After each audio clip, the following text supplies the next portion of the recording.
terkait tuntutan terdakwa Ferdi Sambo, terdakwa Putri Chandrawati, terdakwa Kuat Ma'ruf, terdakwa Riki Rizal Wibowo, dan terdakwa Rizal Eliezer Puding Lumiu di berbagai media massa dan unggahan media sosial serta opini dan polemik yang berkembang di masyarakat.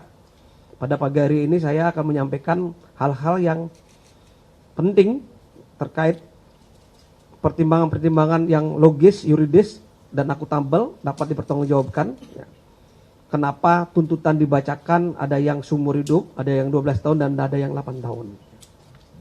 Pertama, bahwa kami sangat menghargai berbagai komentar dan rasa empati terhadap korban, keluarga korban, dan para terdakwa yang selama ini berkembang di masyarakat, baik yang pro maupun kontra terhadap tuntutan dari penuntut umum yang telah dibacakan.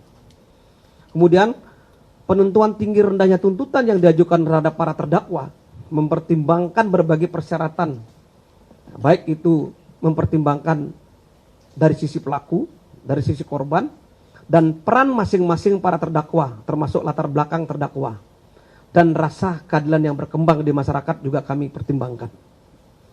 Penilaian tuntutan bukan saja dilihat dari mens rea para terdakwa, tetapi bersama niat dan perbedaan peran masing-masing terdakwa yang terungkap di persidangan tentunya. Tentu menjadi pertimbangan yang matang dalam menuntut para terdakwa sebagaimana dibuktikan oleh teman-teman penuntut umum, yaitu pasal 30, 340 KUHP junto pasal 55 ayat 1 KUHP ayat 1 ke 1 KUHP.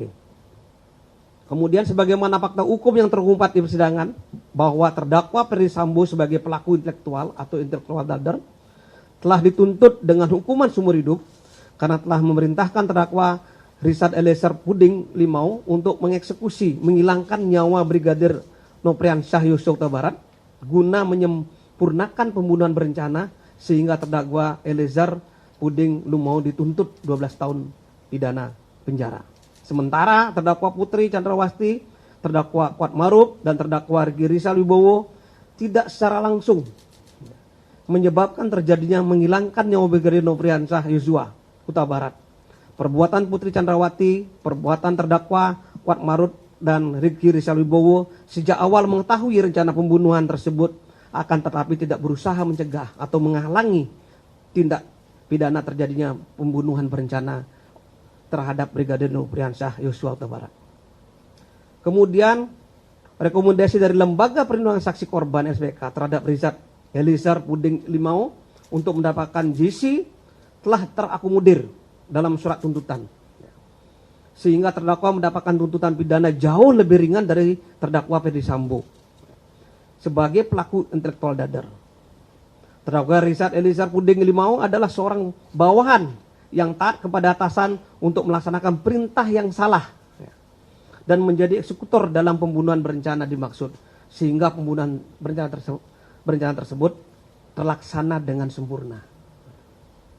Bahwa kasus pembunuhan berencana bukanlah termasuk yang diatur dalam pasal 28 ayat 2 huruf A Undang-Undang RI nomor 31 tahun 2015 tentang perlindungan saksi dan korban, yang pokoknya tidak, yaitu yang akan diungkap merupakan tindak pidana dalam kasus tertentu yang juga tidak termasuk dalam edaran Mahkamah Agung nomor 4 tahun 2011 ya, termasuk kasus tertentu yang disebut ya, yaitu antara lain ini disebut di dalam surat edaran Mahkamah Agung nomor 4 2011 ya, tindak pidana korupsi, tindak pidana terorisme, tindak pidana narkotika, dan tindak pidana pencucian uang, perdagangan orang, maupun tindak pidana lainnya yang bersifat terorganisir.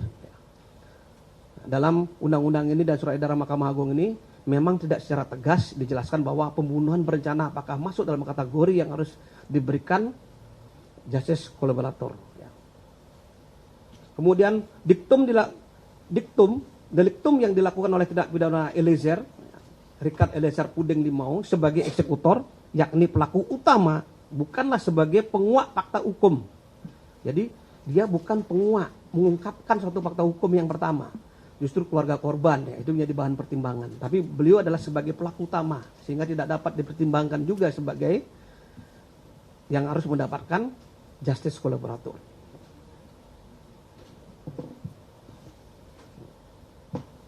Itu juga sudah sesuai dengan SEMA nomor 4 2011 dan Undang-Undang Perlindungan Saksi dan Korban. Demikian yang bisa saya sampaikan.